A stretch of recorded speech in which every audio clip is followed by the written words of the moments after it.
Welcome to the Deep Dive. Today, we are taking a really granular look at a moment of profound transition. It's this period where a young person is thrown from this enforced, incredibly frustrating isolation directly into the brutal realities of open political conflict and, well, mortal danger. That's right. And we're going to be analyzing these accounts as raw, lived events. We want to explore the psychological toll of being really the epicenter of a global crisis. And the starting point for this deep dive is, as you said, frustration. Yeah. It's this study in a profound, almost suffocating frustration. It really is. The tension is immediately palpable because our central figure, he isn't just being denied information about the Dark Lord's movements. He's trapped in a domestic environment that actively mocks and denies the very existence of his world. So this isolation isn't just an inconvenience. No, not at all. It's a strategic and forced silence. Okay, so let's immediately jump into this agony of enforced isolation. Our subject, Harry, has been confined to his family's home, Privet Drive, for what's described as 4 solid weeks. And by all accounts, it has been a bitter, slow-motion kind of torture for him. He's getting letters from his closest friends, Ron and Hermione, but they're just maddeningly empty of proper news. And that lack of information is maybe the cruelest form of protection you can imagine. His friends are clearly somewhere where things are happening, where the action is, but they're bound by these oaths of secrecy. Meanwhile, he's locked down in this completely muggle world, desperate to know if Voldemort is reorganizing, if attacks are underway, or if his own safety is even truly guaranteed. And the only way he can get any hint of the truth is through this utterly humiliating surveillance. He's reduced to crouching in flower beds, hiding under windows, trying to listen to the small talk of his relatives, Vernon and Petunia. It's not just uncomfortable, it's a profound act of self-degradation, especially for someone who just survived a deadly confrontation. And the content of the conversation he's forced to eavesdrop on just makes it so much worse. Oh, absolutely. His uncle Vernon is just. He's typically contemptuous, dismissing him, saying he'd like to know what he's really up to. There's this continuous subtle gaslighting, this denial. They want to believe that he is the source of the chaos, not the one trying to protect everyone from it. And the tension just builds and builds. He's waiting for any sign of global consequence, anything at all. But the reality he gets is, well, it's the absolute epitome of triviality. He's straining to catch a snippet about political instability or, the Dark Lord's name. And the critical news bulletin he finally hears is about Bungie the Budgie. Bungie the Budgie, the water-skiing budgerigar. It's just an absurdist, cruel mockery of his desperate state. When the news shifts to something that trivial, it just confirms that the Muggle world, which is his prison, remains utterly disconnected and deliberately ignorant of the severe threat facing him. It must feel like a complete mental collapse of any hope for external news. It does. And that Yeah. collapse feeds directly into this explosive, righteous anger that's been building in him. Let's really dissect the psychological state that's fueling this fury. He feels abandoned by the central authority figure in his life, Dumbledore. He feels actively excluded by his closest friends. And on top of all that, he is forced to live in this perpetual state of injustice. The fury is, it's perfectly justified when you lay it all out. The facts are simple. He confirmed Voldemort's return, he risked his life, and his reward for that is to be treated like a child, or even worse, like a liability. Right. He feels this intense pressure to act. He thinks he should be writing to the public, shouting from the rooftops that the Dark Lord is back. Instead, he's confined to, and this is his own words, nicking papers out of bins, just to feel even marginally connected to what's happening. So the instruction to just sit tight and be a good boy it's more than just annoying, it's psychologically damaging. It is. And here's where the analysis of his relationships gets really complicated. The source of this very cautious advice is Sirius Black. A man whose entire history is defined by extreme defiance, rash action, and let's be honest, often illegal conduct. It creates this massive internal conflict for Harry. How can a man who is defined by 12 years of unjust imprisonment, a desperate escape from Azkaban, the attempted murder of an old friend, and the theft of a hippogriff, how can he be the one preaching caution? The advice must feel profoundly hypocritical. He's chafing against these constraints that are being imposed by a man who embodies the very freedom and defiance he so desperately wants to exercise himself. I find myself really questioning Sirius's motives here. Is this really about protection, or is he maybe projecting his own need for caution onto Harry? perhaps recognizing that his own rash behavior is what led to his downfall in the first place. That's a brilliant reading of it, and I think it's probably both. Yeah. Sirius is deeply, deeply aware of his own past impulsiveness and the catastrophic consequences that it brought. So he's imposing his own self-correction onto Harry. Exactly. But we also see that Sirius is just as frustrated. He's stuck inside Grimmauld Place, listening to Snape's reports and his snide hints. And that's where the connection deepens, isn't it? The upsurge of affection Harry feels for his godfather at this time comes from that shared, bitter observation that Sirius, too, is caged. He's equally desperate for action. They're united in their mutual stifled rage against the system that's holding them both back. A shared rage that makes the subsequent explosion all the more dramatic. So this moment of quiet, simmering anger is just violently shattered. The whole tone shifts instantly from frustration to pure existential terror. The Dementor attack is described with an intensity that really goes beyond fear. It's physical trauma. He feels, and this is the quote, as though his head had been cleaved in two. He lands hard on the pavement, his wand flies out of his reach, and his first act is this frantic scramble in the blackness, desperately seeking his fallen weapon because he knows he's utterly defenseless without it. And the physiological description of the Dementor's effect is so critical here. It's not just cold, it's a total physical sucking out of happiness, total despair. And even in this immediate personal crisis, he maintains this urgent, instinctive focus on protecting Dudley. He's yelling, "Dudley, come back! You're running right at it." He instantly recognizes the lethal danger that his cousin, who is completely unprepared for this reality, is charging headfirst toward. The effects on Dudley are absolutely horrifying to witness. We hear that horrible squealing yell and then just paralysis. And when they finally get him back to the door, the physical collapse is so vivid and sickening. Dudley is described as pale green, he's swaying, and then he just vomits all over the doormat. This is the immediate, undeniable physical proof that the dark arts have breached the Muggle world and that this threat is devastatingly real. This should be the moment where the Dursleys' entire system of denial just collapses. But the scene takes an even more shocking turn with the squib revelation. Mrs. Figg, the miserable, unconcerned neighbor, the one who subjected Harry to those terrible cat-filled visits, she transforms instantly into this desperate, frantic operative. It's an incredible piece of operational camouflage. Her previous cruelty, the boring visits, the smell of cabbage and cats, all of it was necessary. She reveals she was under Dumbledore's orders. She knew that the Dursleys would never have let you come if they thought you enjoyed it. So it was calculated psychological camouflage, all designed to maintain this protective facade around him. And she is this crucial, hidden element of Dumbledore's network, revealing the layers of protection that have been surrounding Harry without his knowledge. And she doesn't hide her rage at the system's failure either. She immediately turns her fury onto Mundungus Fletcher, the reluctant operative who abandoned his post. She curses him, hopes Dumbledore murders him, and forces him to leave and report the disaster. Her inability to apparate just complicates the crisis even further. As a squib, she knows the magical world intimately, but she lacks the innate physical mechanics for complex magic like apparition. Which makes her utterly dependent on others for crisis communication, and that just compounds her distress. The breach was only successful because one magical operative was lazy, and the non-magical operative couldn't physically intervene or report what was happening immediately. And the trauma just continues inside the Dursley house. It leads to this startling exchange that forces Aunt Petunia's deep secret right out into the open. Dudley, in his state of shock, is able to describe the Dementor's effect. He says, "All went dark, and then I heard things inside my head." And this detailed description of despair causes Vernon and Petunia to exchange these looks of utter horror. It's a powerful moment of shared reality where their long-held belief system just shatters. They are forced to confront the absolute existence of the very things they have spent 15 years pretending don't exist. The expulsion letter arrives just then, confirming the magical world's awareness of the whole incident. Harry is just stupefied, trying to figure out where he can possibly run. And Vernon is, predictably, purple with rage. He's bellowing, trying to physically throw Harry out, saying they should have sent him to an orphanage years ago. And then Petunia steps in, and this is the definitive crack in her meticulously crafted veneer of normalcy.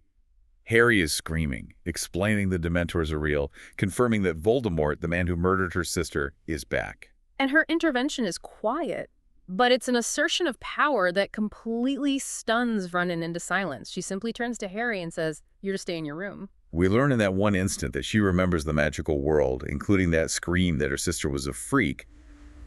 Harry is just astounded that she held on to this crucial, painful scrap of information for all these years. It's a moment of profound psychological complexity, isn't it? Her refusal to answer Harry's questions later about the Howler or what, remember the last what meant, it leaves this massive unaddressed history just hanging in the air. We realize Petunia is not just a muggle. She is a deeply scarred survivor of the magical world who chose denial as her coping mechanism. Exactly. And her secret, unacknowledged connection to the magic she despises is the very thing that saved Harry from being thrown out of the Dursley home at that critical moment. So Harry is confined, he's contemplating expulsion, and he's just had this horrifying glimpse into Petunia's past. And then finally, relief arrives. It's the stealthy arrival of the advance guard, the rapid response team sent to extract him. And the entrance is just spectacular. Mm. Harry first recognizes Professor Lupin's voice, which must be an immediate disbelieving sense of relief and safety. Then a woman's wand tip flares, illuminating the whole hall with magical light. It's a deliberate, unmistakable use of magic inside the Dursley house. The house, which is usually just dominated by this muggle fear and order, is suddenly bathed in the reality of the wizarding world. It marks the end of his confinement. And we meet this array of intense and deeply eccentric protectors. Mad-Eye Moody, scarred and profoundly paranoid, his magical eyes spinning wildly, instantly analyzing the Dursleys' many labor-saving appliances. And his paranoia is completely justified. I mean, he was just impersonated for an entire year. Of course. And his behavior, especially the casual removal of his magical eye for cleaning with a nasty squelching sound, is so intensely physical. It immediately sets this tone of gritty, high-stakes defense. This isn't the comforting professionalism of a teacher. This is a highly skilled, permanently damaged operative. And then there's Nymphadora Tonks. She insists immediately on being called by her surname, clearly very self-conscious about her given name. And she demonstrates her lack of finesse by awkwardly trying to clean Hedwig's cage with a Skurgified charm that she doesn't quite get right. It's a chaotic but efficient team. It shows that Dumbledore's forces, they really rely on talent over any kind of polished performance. So after the swift packing, which includes the Dursleys being magically immobilized, a detail Harry thoroughly enjoys, the exhilaration begins. The broomstick flight over London. Psychologically, this is an immense release for him. It's pure, unadulterated freedom after weeks of being in that suffocating confinement. Despite the very real danger, he feels this alive in a month, or this happy. The motion, the wind, the height, it's the immediate antidote to his recent despair. But Moody ensures that security is absolutely paramount. He's constantly shouting commands, demanding hypervigilance. Hard left, there's a muggle looking up. He makes sure they double back for a bit just to guarantee they aren't being followed. Yeah. This flight is tactical. It's not just a joyride. And it is incredibly precarious. The journey is physically draining. Tonks screams at one point that they are all frozen to our broom. Its physical toll is real. It shows the difficulty of this kind of travel under maximum security conditions. And meanwhile, you have this beautiful contrast. The Dursleys are driving back to an empty house, consumed by rage over a non-existent lawn competition, while Harry is engaged in this high-stakes magical flight. So they finally land at headquarters, Grimmauld Place, and the atmosphere shifts instantly from that exhilarating freedom to the profound weight of history and decay. Lupin taps the door, and the security system is loud and mechanical. You hear metallic clicks and what sounded like the clatter of a chain. It feels archaic, like a fortress built against enemies that have long since changed.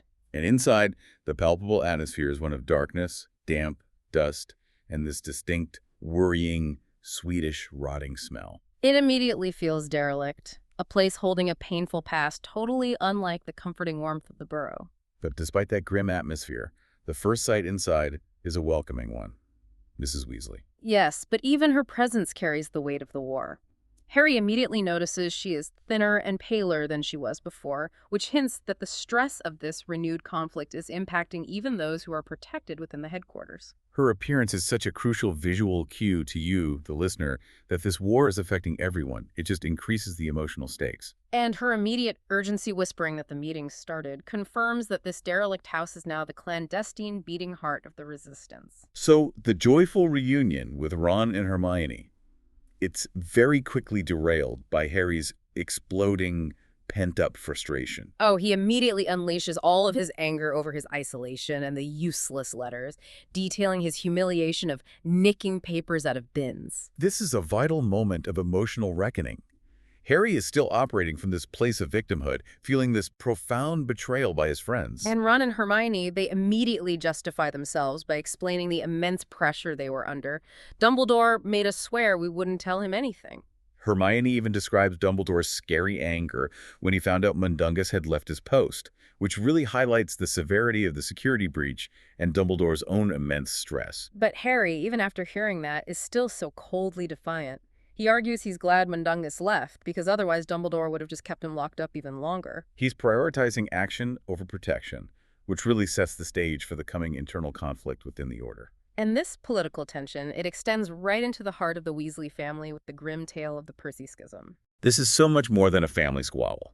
It's a political split that cuts directly through the core of the resistance efforts. Percy Weasley, having chosen absolute loyalty to the Ministry and to Cornelius Fudge, sent a letter that resulted in an unprecedented, furious row with Mr. Weasley. Fred describes never having seen his father row with that kind of force. And the political implication here is severe. Fudge is now actively checking to make sure that nobody is contacting Dumbledore, who has been politically marginalized. Anyone allied with Dumbledore is at risk. Which puts Arthur Weasley, due to his known friendship with the headmaster, in professional peril. Exactly, and Percy's deflection is seen as outright betrayal, choosing ambition and bureaucratic safety over familial loyalty. It shows the devastating reach of the Ministry's politically motivated purge. And inside the Order itself, the dynamic is deeply fraught, particularly the conflict between Mrs. Weasley, Sirius, and Harry. Sirius is deeply dissatisfied with his confinement, having been stuck inside for a month. He resents listening to Snape's reports and enduring his snide hints. Sirius is a man of action who's been caged by circumstance. He's confined to his childhood home, a place he absolutely detests. And this frustration manifests as resentment towards Snape, who is freely moving and reporting on the war effort, which just rubs salt in Sirius's wound. This confinement directly impacts his judgment regarding Harry's role. And then you have Mrs. Weasley, who is fiercely protective. She declares Harry is too young to know the full details. And that's her trauma speaking, really. She cannot bear the thought of one of her children, or a child she sees as her own, risking their life. But Sirius naturally challenges her immediately. He uses Harry's history as his argument. Harry has dealt with as much as most in the Order, and more than some. And this core conflict protection versus empowerment, it's necessary, but it's explosive, especially given their own histories. Sirius sees Harry's right to knowledge as crucial to survival. Molly sees it as reckless exposure. And Mrs. Weasley delivers an attack that is just devastating in its accuracy, leveraging Sirius's past against his current desire to mentor Harry. When Sirius defends Harry's right to information, she hits back with this cruel, unanswerable barb. What have you been doing to help him while you've been locked UP in Azkaban, hasn't it? It's a devastating personal attack. She's leveraging his past imprisonment to question his current judgment and his utility. It just momentarily silences Sirius. It confirms that while her motherly concern is valid, her emotional turmoil sometimes leads her to this unwarranted cruelty. So Harry has to step in, asserting his own right to information, regardless of either adult's emotional baggage. And this chaotic environment is just amplified by the household hazards, particularly the reckless pranks of Fred and George. Their actions are a physical manifestation of the overall chaos and frustration that's permeating Grimmauld Place. They bewitch kitchen implements, sending a cauldron of stew, a flagon of butterbeer, and a heavy wooden breadboard with a knife, just hurtling through the air. And the knife lands, point down and quivering ominously, exactly where Sirius's hand had been just seconds before. It illustrates that even within this supposedly secure headquarters, life is perpetually dangerous due to emotional immaturity and recklessness. And adding to this sense of internal toxicity is the arduous cleaning process and the discovery of Kreacher, the house elf. The house itself is actively hostile. The cleaning involves trying to silence the screaming portrait of Sirius's mother, which is magically affixed to the wall and is constantly bellowing this blood purity rhetoric. And then they encounter Kreacher, the house elf who mutters these venomous insults about filthy half-breeds, blood traitors, and the scum living in it. This house elf's hatred for his master, for Sirius, is absolute. And it's important to analyze the mechanics of house elf magic here. Kreacher is bound by servitude. But his interpretation of orders is perversely twisted by his loyalty to the previous pure-blood black family members. Exactly. Kreacher sees Sirius as a disgrace who has desecrated the house. The house elf's venomous thoughts are confirmed later to have been muttered aloud, even when Harry is there. This introduces a subtle, malignant internal threat hiding right within the protective fortress. A servant who is bound by magic, but who actively hates and wishes to harm his master and those his master protects. Hashtag V, the ministry trial and political intrigue. The next morning, Harry has to face the ministry trial, and the preparations are almost, well, comically mundane. They contrast so sharply with the terrifying political event ahead. Mrs. Weasley is desperately trying to flat iron Harry's impossibly messy hair. She's trying to create an image of respectability despite the absurdity of the whole situation. It's a frantic attempt to apply normalcy to an utterly political and hostile environment. And the journey itself is surreal and symbolic of their transition. The unexpected travel method sinking into the earth via a dilapidated red telephone box transports them from a shabby Muggle street to the overwhelming opulence of the Ministry atrium. And that atrium is just a deliberate piece of political propaganda. It's designed to project overwhelming authority. Yes, the centerpiece is the enormous golden statue. It features a noble-looking wizard and a beautiful witch, and around them, subserviently, a centaur, a goblin, and a house elf, all of them looking adoringly up at the humans. That imagery immediately confirms the Ministry's toxic supremacist view of the magical world. It is a literal visualization of their political ideology. Where magical beings they deem lesser are meant to be subjugated and grateful for it. So the legal maneuver is immediately rigged against Harry. Mr. Weasley is told the wrong time and the wrong venue, forcing them to rush. This is deliberate political stagecraft. It's meant to put them off balance. The shock of being tried by the full court, the Wizengamot in the dark medieval setting of Courtroom 10 is chilling. The shift in venue and timing turns what should be a standard administrative hearing into a high-stakes, politically charged spectacle. And it's all designed to secure a conviction. And in that deeply imposing setting, we see the tragic figure of Percy Weasley acting as the note-taker, just rigid with formality. Percy is the embodiment of the Ministry's cold, bureaucratic loyalty. His presence underscores the severity of the political situation and the finality of his schism from his family. He deliberately ignores his own father and Harry, fixing his eyes strictly on his parchment.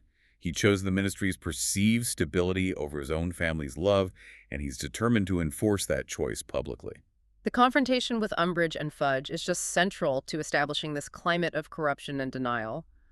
Dolores Umbridge, the senior undersecretary. She's presented as bizarrely unsettling. Her physical presentation, the excessive pink, the fluttery, girlish, high-pitched voice, it clashes violently with her cold eyes and her evident malice.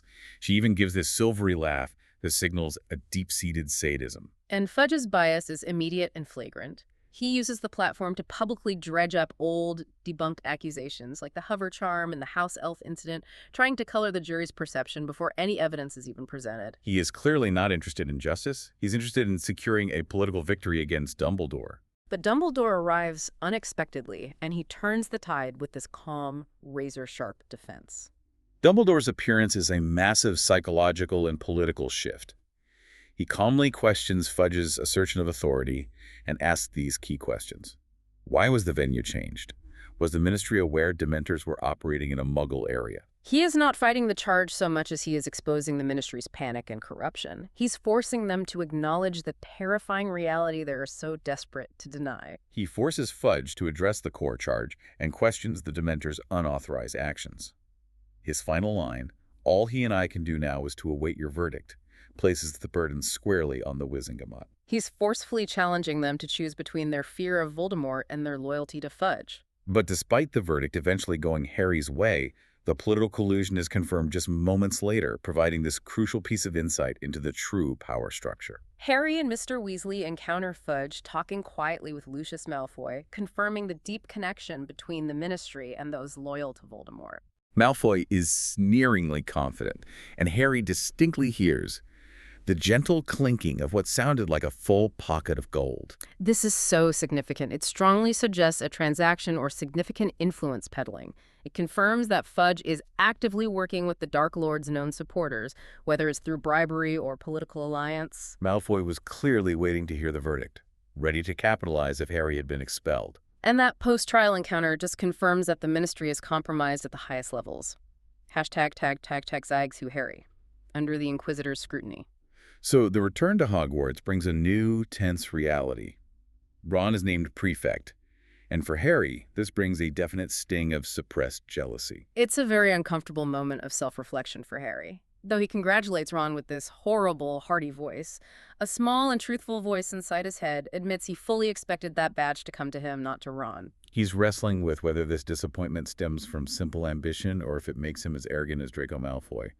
It's a genuine moment of emotional vulnerability and self-doubt. And the situation is just compounded by Percy's corrosive letter to Ron. Percy advises Ron to completely drop Harry and reiterates the Ministry line that Dumbledore is losing his marbles. This letter is a deliberate political maneuver. It's designed to sever Ron's loyalty to Harry and Dumbledore, showing that the Ministry's aggressive political influence now reaches directly into the school dormitories, attempting to control relationships and beliefs. And then Umbridge's authority escalates rapidly. She is appointed High Inquisitor, which grants her unchecked power to inspect and degrade teachers. Educational Decree Number 23 formalizes her role. This is a classic authoritarian maneuver. You install a civilian commissar, which is Umbridge, to bypass established military and legal structures. It ensures that political loyalty trumps competence. She is the minister's on-the-ground feedback agent, tasked with rooting out any dissent or loyalty to Dumbledore. And we get our first taste of her bizarre methods in the classroom. Her office is described with this grotesque aesthetic draped in lacy covers and decorated with plates featuring these sickening Technicolor kittens. Which are so foul they're transfixing. Yes. The aesthetic is deeply disturbing. It's a grotesque mix of this frilly, feminine fragility and cold, bureaucratic power. Her teaching philosophy is purely theoretical, a return to basic principles. She bans the practical use of spells, claiming that the Ministry believes there is nothing waiting out there for the students to fight. This denial of reality is the very essence of the Ministry's political stance. And this denial is the catalyst for Harry's raw, unfiltered fury. Harry, having faced Voldemort multiple times and having suffered under the Dursleys' similar denial, he just cannot tolerate the lie when he challenges her directly, stating that Voldemort is indeed back. Umbridge immediately snaps back, enforcing her power. Another night's detention, I think. Professor McGonagall later warns Harry that Umbridge reports directly to the Ministry, confirming that misbehavior could cost you much more than house points and a detention. And the subsequent detention establishes a new level of systematic psychological and physical abuse within the school. It is a persistent, torturous exercise, writing, "I must not tell lies," with a special quill that carves the words into his skin using his own blood. The words heal over instantly, only to be cut again with the next stroke. Umbridge monitors him with this soft, satisfied attention, just enjoying his pain. By the third night, the words don't fade. They remain scratched on his hand, oozing droplets of blood. This serves as a constant, lingering physical and psychological warning against speaking the truth. But this profound oppression, it inspires the necessity of rebellion, leading to the birth of Dumbledore's army, or the DA. Umbridge's useless instruction, coupled with the political threat, spurs Hermione to propose this pragmatic, risky solution. Harry has to teach them. She states it clearly, "You're the best in the year at defense against the dark arts." Harry, realizing the desperate need to prepare, agrees. He understands this is the only practical way to survive the coming war. The initial meeting involves significant risk, though. They meet at the Hogshead, a dingy pub that Sirius later critiques for being too easily overheard. The risk of betrayal is high right from the start. And it's compounded by the presence of Mundungus Fletcher, disguised under a veil, confirming that even peripheral order members are keeping tabs on Harry, which increases the fear of exposure. So to counter that risk, they discover the perfect, hidden training space, the Room of Requirement. Its bizarre, self-configuring nature, appearing exactly as they need it, provides a secure, untraceable environment. Harry finds issuing instructions, like asking them to divide into pairs and practice Expelliarmus, very odd, but seeing them all follow him is even stranger. This is the moment Harry transitions from a student hero to a genuine, capable resistance leader. Hashtag, tag, tag, tag, tag 7. Emotional crosscurrents and the serpent's vision. Amidst all this political and magical turmoil, Harry experiences an awkward, fragile, emotional breakthrough. His first kiss with Cho Chang. This happens under the mistletoe, a classic romantic setting, yet the romance is so complicated by Harry's confused emotional state and Cho's underlying debilitating grief. Harry is paralyzed by the moment, but the romance sours very rapidly after that. And Hermione, the astute analyst of emotional chaos, she delivers a quick, ruthless analysis that explains the tension perfectly. She points out that Cho is crippled by grief for Cedric, and she spends half her time crying these days. And that explains why their interactions are so strained. Harry's excitement and his forward momentum clash so painfully with her deep mourning. Harry realizes his imagined romantic scenes with Cho never featured her, sobbing uncontrollably into his shoulder. The emotional baggage of the previous year is still acutely present. It's poisoning any attempt at a normal teenage connection. And the situation escalates very quickly with a profound psychic event, the scar's dark warning. Harry is sitting down to dinner when his scar suddenly sears with this intense pain, coinciding with a dreamlike state. And the shocking content of the vision is that he sees Mr. Weasley being attacked by a giant snake. But the most terrifying part is the perspective. He says, "I was the snake. I saw it all from the snake's point of view." This is a major psychological breach. The realization that his mind is so deeply connected to Voldemort that he can inhabit the consciousness of the Dark Lord's agent. It leaves him sweating, shivering, and retching. He's convinced he is either insane or becoming a monster. He immediately flies to Dumbledore's office in the middle of the night, reporting a vision he knows sounds completely insane. Professor McGonagall is horrified, but she believes him, taking him immediately to Dumbledore. And what's critical here is Dumbledore's reaction, his strange calmness, and his refusal to look at Harry. He's focusing instead on his own interlocked hands. Harry is desperate for validation, feeling this irritation that Dumbledore won't even grant him eye contact. But Dumbledore's actions, despite the lack of visual confirmation, are immediate and decisive. He mobilizes the order instantly. He uses the portraits of past headmasters Everard and Dilys to send a secure message to London, instructing them to send Sirius, Lupin, Tonks, and Moody to the Ministry to save Arthur. Dumbledore then uses this fragile silver instrument. It tinkles, produces a steady stream of smoke, which thickens and coils, forming a serpent's head. And that action subtly confirms Harry's story, without Dumbledore admitting anything verbally. It's a calculated move.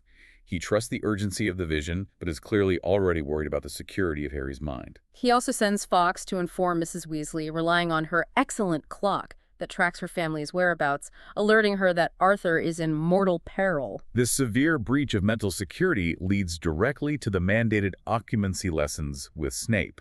The rationale is clear. Dumbledore fears Harry's mind is a highway for Voldemort, allowing the Dark Lord to spy on him or even possess him. Snape, being a superb Occlumens, is deemed the only one capable of building Harry's psychic defenses, despite the mutual loathing between them. And during one of these fraught lessons, Harry accidentally views Snape's memory in the Pensieve. This scene is devastating, and it reveals this deep historical trauma. It reveals Snape as a vulnerable, stringy, pallid teenager, intensely focused on his exams, only to be subjected to the casual, cruel bullying of James Potter and Sirius Black. We see James disarm Snape, Sirius knock him down with an impedimented Jinx, and then freeze him with Petrificus Totalis. It is a display of arrogance and cruelty from the very figures Harry idolizes. And the final blow is when Lily Evans intervenes, defending Snape, only for Snape, in his raw humiliation and anger, to call her a filthy little mudblood. This memory permanently alters Harry's perception. It confirms his deepest biases against Snape, whom he already distrusts. He sees him now as an unforgivable bully and a hateful bigot. Crucially, in the ensuing lesson, Harry is so enraged by the memory that he lies to Snape, claiming he's been practicing. Which almost allows Snape to penetrate his mind. Exactly. Harry's rage leads him to fear that Snape is actually trying to open Harry's mind a bit wider for Voldemort, not protecting it. The lesson ends with Snape humiliating him further by calling the session remedial potions, fueling Harry's rage and distrust. Hashtag 8A. Escalation and the grand exit. So, Umbridge's oppression continues to intensify. It culminates in Educational Decree number 25, which makes her the supreme authority on student punishment. This decree strips all other teachers, even someone as formidable as McGonagall, of their authority to manage privileges, punishments, or student discipline. Umbridge, as the High Inquisitor, holds supreme authority over all punishments. This escalation is a direct attempt to consolidate political control over the entire school environment, ensuring that the ministry's dogma cannot be challenged by any staff member. And this concentration of power culminates in the Quidditch disaster. Ron, who's already struggling with confidence, is brutally exploited by the Slytherin psychological warfare. The song "Weasley is Our King." That song is incredibly effective psychological warfare. It preys on Ron's nerves. Weasley cannot save a thing. He cannot block a single ring. Ron lets in several goals, which exacerbates Harry's desperation to catch the snitch and just end the game quickly. When Harry finally catches the snitch, winning the match, his relief is instantly wiped out. Harry and the twins retaliate against Malfoy and his goons for taunting Ron, and this results in a staggering consequence under Umbridge's new power. Umbridge, empowered by Decree 25, immediately gives all three of them a lifetime ban from Quidditch. A lifetime ban. It's a severe punishment designed not just to enforce discipline, but to strip Harry of one of the last remaining parts of Hogwarts life he truly enjoys and uses to establish his identity and leadership. It is a political execution of morale. But this act of defiance sparks a wider rebellion. Students begin fighting back with these low-level, chaotic acts of sabotage. The twins' open contempt and the unfair ban spark a counter-movement. Students start using dung bombs and stink pellets everywhere, leading to this new fashion trend of students performing bubblehead charms on themselves. It illustrates the level of chaos and defiance now accepted as normal. The students are prioritizing a private air supply over maintaining appearance or discipline. It shows a deep systemic breakdown of Umbridge's authority. And Fred and George deliver their grand finale, a masterwork of defiance that serves as their final political statement. Their greatest prank involves transforming an entire corridor into a swamp. Their subsequent dramatic exit is just pure spectacle and performance art. They face Umbridge and Filch, declaring they have outgrown full-time education. They summon their brooms with a resounding Accio brooms. Filch smashes Umbridge's office door in the process. They then soar out of the front doors, leaving Umbridge to face the swamp and the subsequent chaos completely alone. And their final instruction to Peeves, the poltergeist, is legendary. Give her hell from us. It's an abdication of education in favor of resistance. It inspires the entire student body. And amidst this chaos, Hagrid returns. He is visibly injured, which reinforces the grim reality of the war outside the school walls and contrasts so sharply with the school's petty internal politics. He returns with matted blood, a bruised eye reduced to a puffy slit, and cuts all over his hands. He confirms his mission to the Giants was successful, but fraught with violence. He reveals that the giant leader, Carcass, was killed, and that Death Eaters had infiltrated the remaining giants. They were bringing them gifts and tempting them with the freedoms we've been denying them for centuries. This is a crucial political insight. Voldemort is actively engaging in outreach to marginalized magical races, exploiting their resentment against the Ministry's policies. Which were, of course, visually confirmed by that atrium statue we talked about earlier. Hagrid then lays a desperate, dangerous request on Harry and Hermione. He brought back his monstrous half-brother, Grop, who is 16 feet tall and calls Hermione Hermy. Grop is misshapen, violent, and utterly uncontrollable. Hagrid asks Harry and Hermione to take over teaching Grop in the Forbidden Forest, just in case Hagrid gets fired by Umbridge. Hermione and Ron's reaction is just one of horrified disbelief. It highlights the sheer impossibility and danger of the request. And yet, Hagrid's injured state emphasizes the absolute desperation of his plea. #1ISX. The sting operation in the final vision. The atmosphere of defiance is suddenly destroyed when the DA is compromised. Marietta Edgecombe, Cho's friend, betrays the group to Umbridge. The betrayal is immediate and the consequences are visible. A brilliant defensive maneuver by Hermione. Her jinx on the sign-up parchment causes these huge, angry, sneak pimples to appear on Marietta's face, which Madame Pomfrey cannot cure. This visible mark confirms the severe risk of association with the DA, and it further isolates Harry, creating an atmosphere of mistrust. But Marietta's betrayal pales in comparison to Harry's final, catastrophic scar vision. This is the definitive breach of his mind. He sees Sirius being tortured by Voldemort in the Department of Mysteries. Undoubtedly, I shall in the end. We have hours ahead of us and nobody to hear you scream. Harry is terrified and completely convinced this is real. He rejects all logical pleas from Hermione that it's a lure. He's hysterically determined to save Sirius, rejecting Hermione's logical pleas and even using emotional blackmail to gain their loyalty. He demands their help, using their past history, saving her from Dementors, saving Ron's sister from the Basilisk, to guilt them into joining him.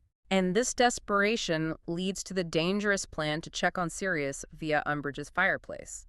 This failed check-in leads to a horrifying interaction with Kreacher, where that internal malignant threat finally delivers its blow. Harry uses Umbridge's fireplace, shrinking his head into the flames.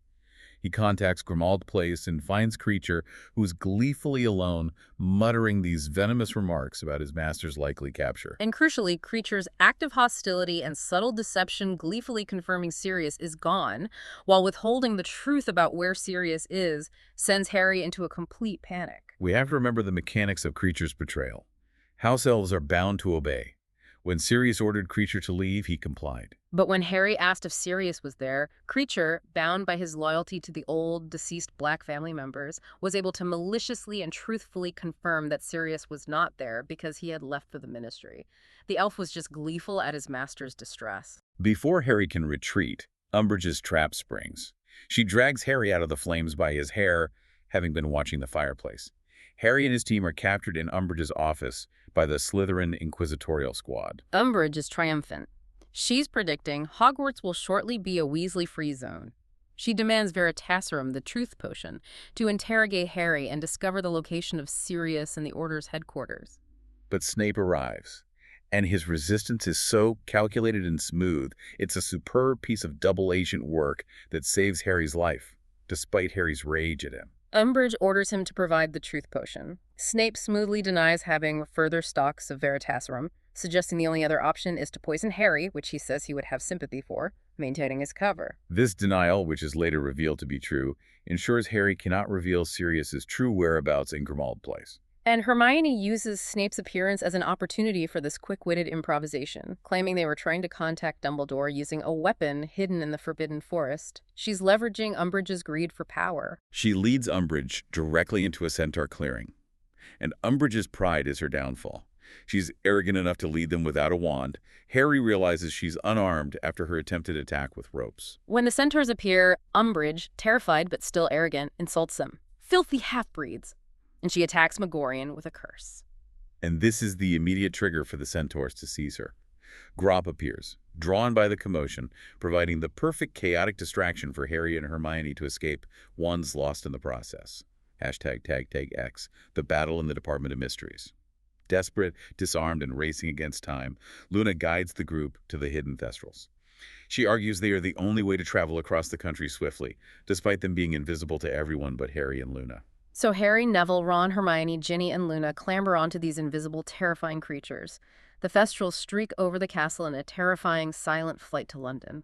The urgency is just palpable. Every second counts toward Sirius's supposed torture. Inside the Ministry, the group is immediately drawn to the Hall of Prophecy, exactly as Harry had dreamed. And the brutal realization hits immediately.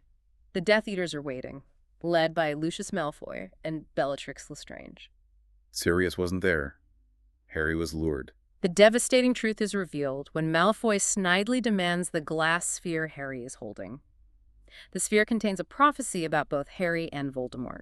And the reason Voldemort required Harry to retrieve it is that the Dark Lord is afraid to enter the Ministry himself and risk revealing his return publicly to the authorities. The glass ball holds the answer to why Voldemort tried to kill him as a baby. The battle erupts in an instant. Malfoy deliberately shatters the shelves, causing hundreds of prophecies to break and filling the air with the echoes of these long-dead voices.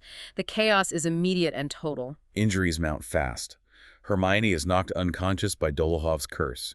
Ron is incapacitated in the brain room, attacked by the giant brains floating in the liquid, leaving him utterly confused.